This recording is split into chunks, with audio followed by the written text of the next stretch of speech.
The moment I knew my new neighbor wasn't just making a mistake, but was actually betting against me, was the moment he laughed in my face. Not a polite laugh. Not the kind people use when they're uncomfortable and trying to smooth things over. I mean the kind of laugh that makes you feel like somebody already thinks they've won.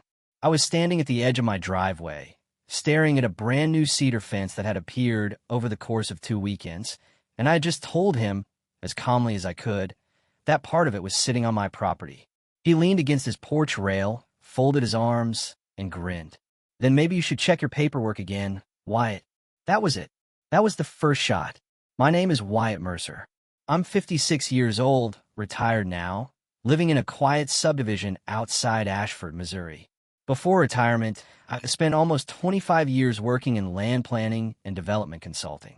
Most people hear that and imagine spreadsheets and zoning meetings, which is fair enough. But what it really taught me was that property lines are one of those things people ignore right up until they become the most important thing in the world. And believe me, they always become important eventually. The neighbor was a guy named Grant Holloway. Grant moved in less than a year before all this happened. At first, everybody liked him. He was outgoing, always talking, always improving something. One week it was landscaping. The next week it was a new shed, then a patio, then outdoor lighting. The guy treated home improvement projects like a competitive sport. Honestly, I didn't have a problem with him. At first, the first weird comment came during neighborhood barbecue. I was standing near the grill talking to a couple neighbors when Grant nodded toward the row of hedges separating our properties. You know, he said with a laugh, those bushes might be stealing a little real estate from me. Everybody chuckled. I chuckled too. A few weeks later, he made another joke. This neighborhood has the loosest property lines I've ever seen. Half these boundaries are probably guesses. Again, people laughed. Again, I let it go. Looking back now, I wish I'd paid more attention. Because sometimes people tell you exactly what they're planning to do. They just wrap it inside a joke first. The fence started going up about 6 months after he moved in. At first, I wasn't concerned. People build fences all the time. But by the second day, something started bothering me. The line looked wrong. Not dramatically wrong. Just enough wrong that I couldn't stop noticing it. Every time I looked out my kitchen window, my eyes drifted back to the same corner. The fence wasn't following the old wire boundary that had existed since before I bought the property 18 years earlier. Instead, it seemed to angle inward, toward my yard, toward my grass, toward land I had maintained for nearly 2 decades. So I walked over. Friendly, relaxed. No accusations. No drama. Just a conversation. Hey, Grant, I said. You sure that line is right? He barely looked up from the post he was setting. Yep. Did somebody survey it? Contractor handled it. That answer bothered me immediately. Not because contractors are bad people. Most are great. But contractors build where they're told to build. They're not judges of property ownership. I tried again. I've got some old records. Might be worth double-checking before you finish. Grant finally looked at me, and that's when I saw it. That tiny little smile. The one that said he wasn't hearing me. He was dismissing me. Nah, he said. We're good. Then he went right back to work. Over the next couple weeks, something else started happening. Neighbors began mentioning the situation. Not directly, indirectly. One would ask if I had figured out my property line confusion. Another would mention hearing that I wasn't happy about Grant's fence. It didn't take long to realize Grant had been telling people his version of the story. And in his version, I was the confused old retiree who didn't understand his own property. Now, if you've ever had your reputation quietly chipped away in a small neighborhood, you know how frustrating that can be. Nobody confronts you. Nobody argues. They just start looking at you differently. And that irritated me more than the fence itself. Because land can be measured. Trust can't. One evening, I went down into my basement and opened a fireproof filing cabinet I hadn't touched in years. Inside were documents dating all the way back to my purchase of the house. Original deed, closing paperwork, subdivision maps, survey notes, everything. I spread it all across a folding table. And as I looked through those papers, something interesting happened. The more I checked, the calmer I became. Because every document was telling the same story. The line hadn't moved. The records hadn't changed. The only thing that had changed was Grant.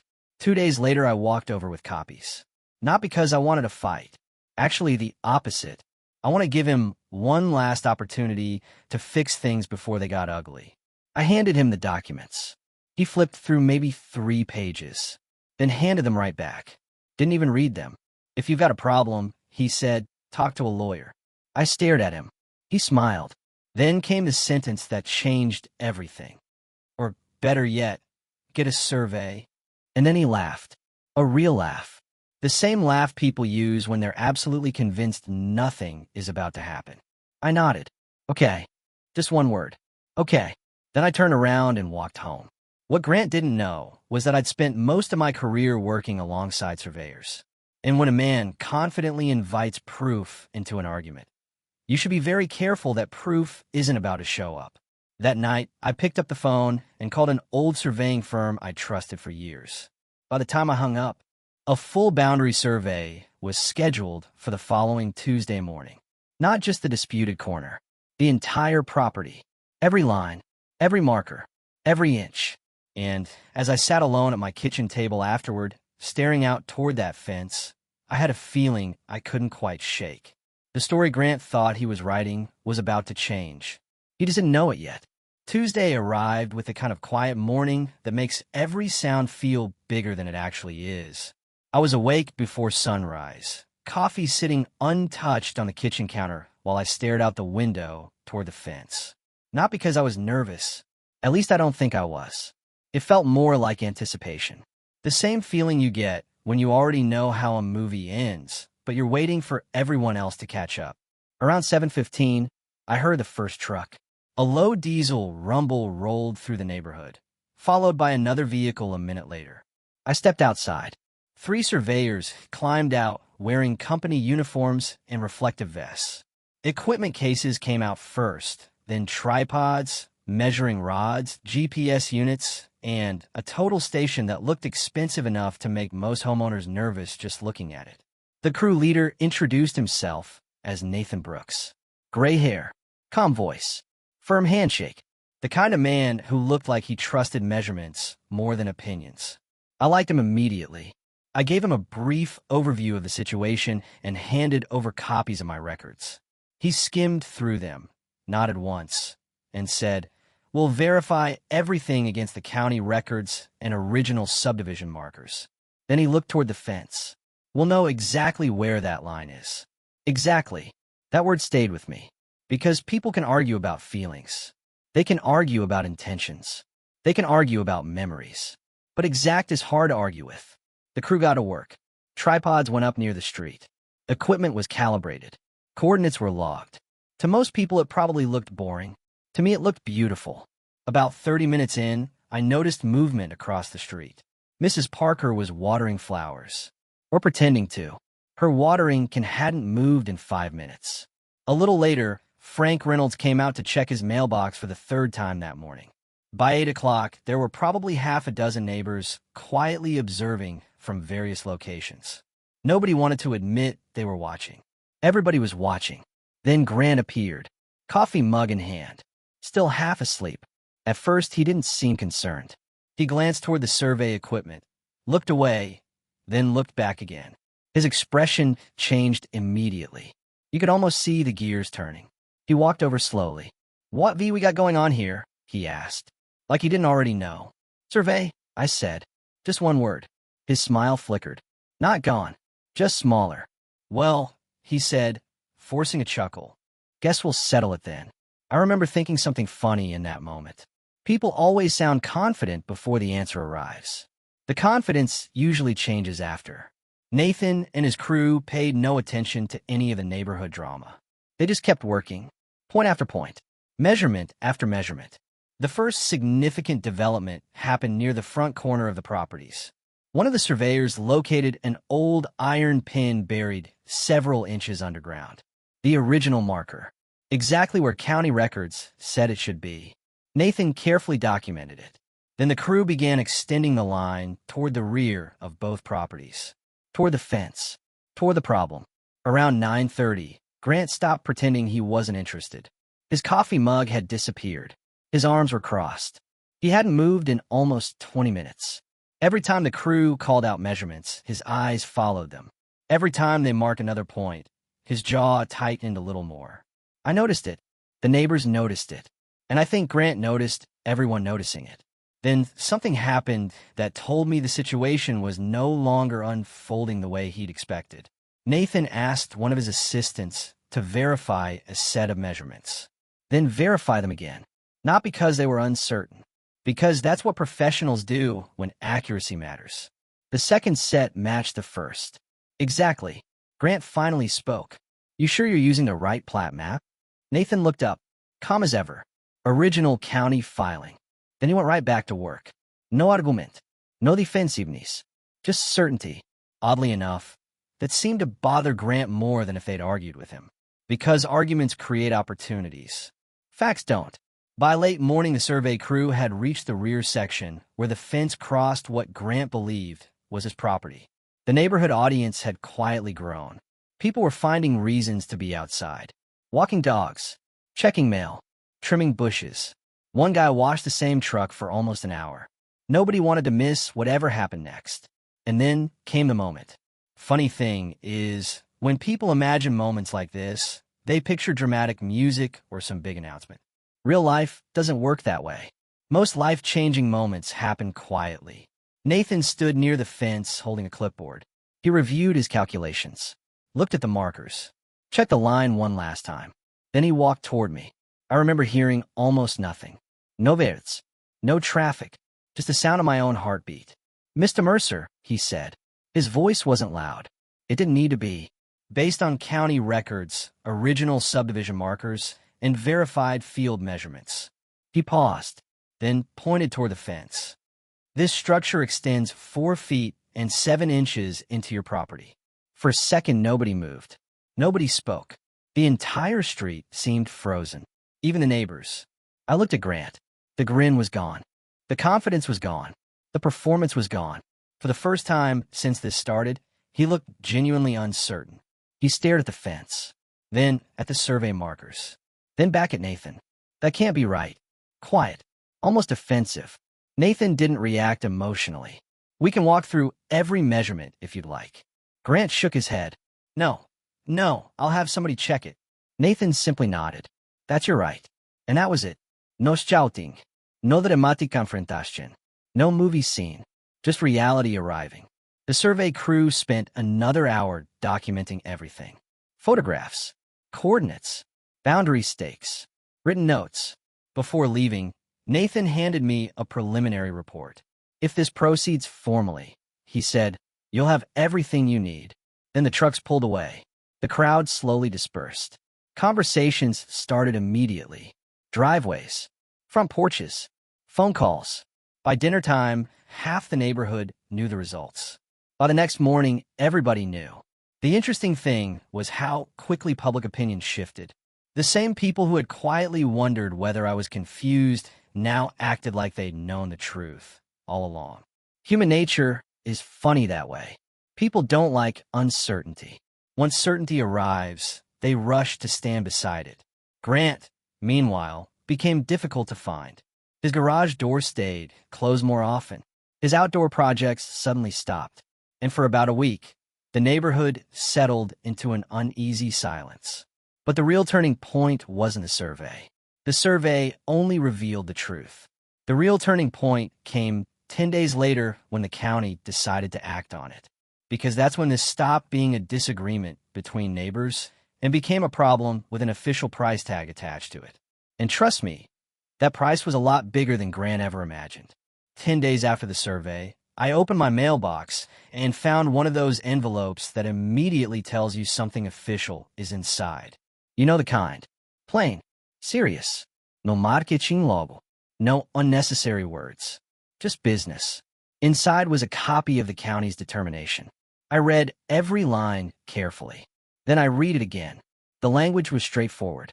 The survey had been reviewed. The encroachment had been confirmed. Grant's fence extended 4 feet and 7 inches onto my property. The structure had to be removed. The concrete footings had to be removed. The disturbed ground had to be restored. No gray area. No interpretation. No debate. Just consequences. I folded the papers, set them on the kitchen counter, and went about my day. I didn't call anyone, didn't celebrate, didn't walk next door. Honestly, by that point, there wasn't much left to say. The facts had already spoken. 3 mornings later, I woke up to the sound of another truck. Then another. Then the metallic clank of equipment being unloaded. I walked outside, and there it was. The beginning of the end. A demolition crew was parked beside Grant's house. Not a large crew, just enough men and equipment to undo what had been done. Grant was standing beside the foreman. His posture told the whole story. Hands on his hips, jaw tight, short movements, short answers. The body language of a man having an argument he already lost. The first fence panel came down around 8 o'clock. Then another. Then another. It's funny. Watching something get built feels permanent. Watching it come apart reminds you how temporary everything really is. Board by board, section by section, the fence that had caused weeks of tension started disappearing. The same fence that had looked so confident when it went up now looked fragile. Wrong. Out of place. Like it had never belonged there in the first place. A few neighbors wandered outside. Not nearly as many as before. There wasn't much excitement left. People tend to enjoy watching conflict. They don't enjoy watching consequences nearly as much. By midday, the fence panels were gone. Then came the concrete footings. The crew brought in heavier equipment. Chunks of concrete emerged from the ground one after another. Every time a footing came out, I couldn't help thinking about that laugh. That first laugh. The one on the porch. The one that started everything. Not because I wanted revenge, but because it's amazing how expensive confidence becomes when it's built on assumptions. Around lunchtime, I saw Grant standing near his garage by himself. No phone, no coffee, no audience, just staring toward the property line. And for the first time since he'd moved into the neighborhood, he looked tired. Not physically tired, mentally tired, like reality had finally caught up. The crew continued working for another couple of days, removing debris, leveling soil, preparing the area for restoration. By Friday afternoon, the fence was completely gone. The yard looked strangely open, like somebody had erased a mistake. That's when the final conversation happened. I wasn't looking for it. It just happened. I was checking my mailbox when Grant walked over. Slowly. No swagger. No green. No performance. For a few seconds, neither of us said anything. Then he looked toward the freshly restored section of ground. Didn't think it'd go this far. His voice sounded different. Quieter. Older somehow. I nodded. I figured it might. He let out a short laugh. Not the same laugh as before. This one carried no confidence at all. Cost me almost 10 grand. There was a long pause. I looked at him. He looked back. And for a moment, I saw something I hadn't seen before. Not arrogance. Not stubbornness. Embarrassment. Real embarrassment. The kind that shows up after a person realizes the problem wasn't everyone else. It was them. I'm sure it did, I said. Another silence. Then he shook his head. I thought you were bluffing. There it was. The truth. The entire situation reduced to one sentence. Not a property dispute. Not a misunderstanding. Not bad measurements. An assumption. He thought I wouldn't do anything. He thought I'd prioritize avoiding conflict over protecting what was mine. He thought I would eventually get tired and let it go. A lot of people do. Maybe most people do. I looked at him and simply said I wasn't. He nodded. Just once. And strangely enough, that was the closest thing we ever had to an honest conversation. A few weeks later, life started returning to normal. The neighborhood settled down. People stopped talking about surveys. Stopped talking about fences. Stopped talking about property lines. And then one Saturday morning, I looked outside and saw Grant installing another fence. A new one. Much simpler. Much smaller. And most importantly, right on the verified property line. This time he measured everything repeatedly. I watched him check distances so many times it almost made me laugh. Almost. Late that afternoon, he caught me outside. Pointed toward the new fence. Figured I'd do it right this time. There was a half smile on his face. The kind people where when they're trying to move forward without pretending the past didn't happen. I looked at the fence. Honestly, it looked good. It looks good, I said. And I meant it. Now here's the part people still argue about whenever this story comes up. Some neighbors later told me I should have let it go. Their argument was simple. For feet isn't worth destroying a relationship. feet isn't worth weeks of tension. 4 feet isn't worth lawyers, surveys, county reports, and thousands of dollars. Maybe they're right. Maybe there was a version of this story where everyone stayed friendly. But other people told me something different. They said boundaries only matter when somebody tests them. They said if I gave away 4 feet today, what happens tomorrow?